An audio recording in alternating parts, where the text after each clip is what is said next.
Stoveleg Media, igniting conversation.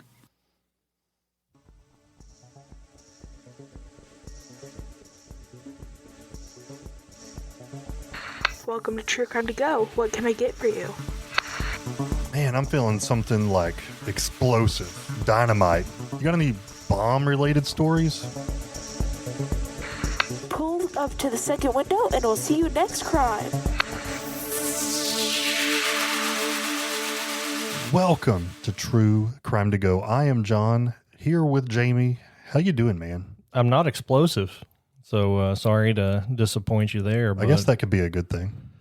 yeah, I guess. I mean, no explosive personality, no I was thinking illnesses. other things. Yeah, I know. I'm just not gonna go there. But I don't know. Sounds pretty interesting. Sounds like we're gonna see something blow up today. So we got 10 minutes. Someone, actually. Oof. This is straight out of the FBI archives, and it is a crazy case. So we're going to go back to 1989. We had a judge named Robert Vance who was assassinated. He was a federal appeals judge. And this case really not only shocked the nation, but led to one of the most extensive investigations in FBI history. So, Jamie, why don't you fill us in with some other details? It was December 16th of 1989. Judge Robert Vance was at his home in Mountain Brook, Alabama, which is a suburb of Birmingham. And that day he got a package that came in the mail. Now, this is the holiday season. It's not unusual to get packages, especially nowadays. It was still pretty normal back then, especially if you ordered it from the Sears catalog. But when Judge Vance opened this package in his kitchen, it immediately exploded. The blast killed him instantly and seriously injured his wife, Helen. Just 2 days later, there was a similar tragedy where Atlanta attorney Robert Robinson received a nearly identical package, and he died upon it detonating as well. So this is crazy. I mean, you have two prominent figures who have been targeted and killed, both of which happened not in their offices, but rather in their own homes. This is right before Christmas, so to receive a package in the mail was not out of the ordinary, but I'm sure that when news got out about these two packages exploding and killing these two very important people, I mean, don't send your family packages in the mail this Christmas because everything's going to look suspicious, right? I'm sure it made everybody feel really hesitant about that. And the FBI, along with other federal agencies, got involved. And the first step was to analyze the bombs, try to figure out where they came from. With assistance from the U.S. Postal Service and the inspectors provided from them, they traced the packages back through where they came from. Every fragment of the bombs was sent to an FBI lab for analysis. Initially, investigators considered the possibility that the murders were linked to victims of civil rights work. However, this theory was soon dismissed as kind of a red herring. Then there was a significant lead that emerged. An ATF expert noticed similarities between these bombs and one that he had encountered 17 years prior.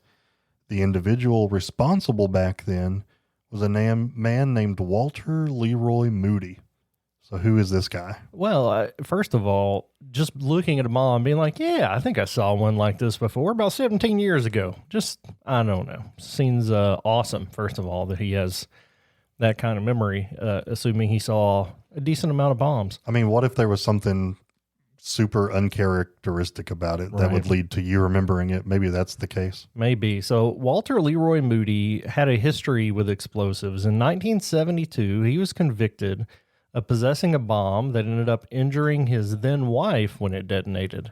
He served 4 years in federal prison for that offense, but it became evident that Moody really had deep resentment toward the justice system in general, especially with his own appeals to overturn his conviction being denied. And this grudge just seemed to intensify over the years, and he got more and more angry at the justice system before he lashed out in this way.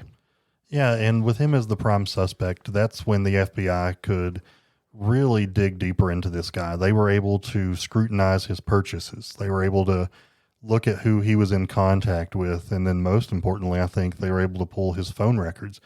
Now, this is not cell phone records. This is in the 80s. So this is all landline calls. They were able to get the court to authorize surveillance, and they would record him in his home or wherever he was. And this is interesting. I don't think we've ever had a case like this, but Moody was a kind of guy that would talk to himself. And I don't know if he was doing this on purpose or not, but he would talk to himself. And once he accidentally, inadvertently revealed details about his plans and motives. So the dude literally snitched on himself.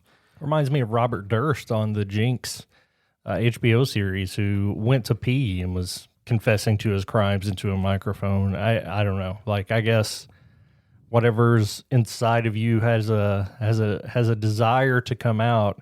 It's like the telltale heart. It just has to get out somehow. And it has to get out. Investigators discovered that the additional bombs sent to the federal courthouse in Atlanta and the NAACP office in Jacksonville were attempts to mislead them into thinking the attacks were racially motivated. But the evidence pointed squarely at Moody and his vendetta against the justice system. By the spring of 1991, with the efforts of the prosecutor named Lois Free, who would later become the FBI director, they were able to build a pretty robust case presented against Moody. So the trial was complex. Moody had meticulously tried to cover his tracks, but the mountain of evidence was undeniable.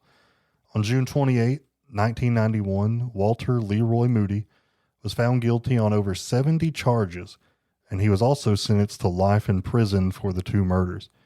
Years later, in 2018, Moody was executed for his crimes, closing a pretty dark chapter of judicial history.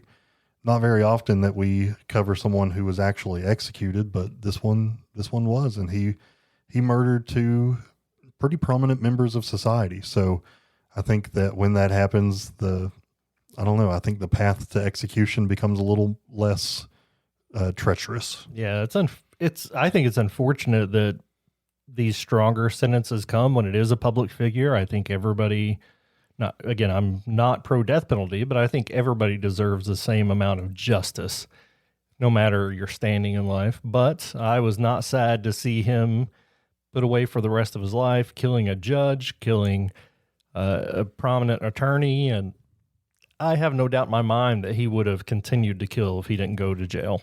Absolutely. I mean, I think it's kind of crazy that a guy who saw a bomb 17 years before this one remembered, oh yeah, this was made similar to the kind that Moody made. So thank goodness that guy had an incredible memory, or we could be talking about even more destruction. Yeah, I don't know what kind of awards they're giving out at the ATF, but that guy deserves one, I think. Absolutely. I don't know. I would imagine there's not very many bombs that you have to see, but maybe I'm wrong. I mean, I don't know. Is bomb making still a thing that happens like on the reg? Yeah, I don't know. That's a great question. I wonder if they're like full-time bomb squad people in most cities, or if it's kind of a training that call Harold. He's our bomb guy. He's over at whatever department today, but yeah, I don't know. Yeah, it's interesting, but It's always Harold. Judges have a tough job. They put people away potentially for the rest of their lives, or even, give them the death penalty. So I would imagine that you always kind of have to be looking over your back when you're a judge. Yeah. They need full-time bodyguards. Yeah. And I know I'm sure they get threats all the time, but it's also not often you see people act on those. And hopefully Moody getting caught was a deterrent to anybody thinking about it. But John, thanks for bringing this to us. This has been a really good one from the FBI archives, and we need to visit there more often. It's been a crime story in 10 minutes or less. Would you like crime with that?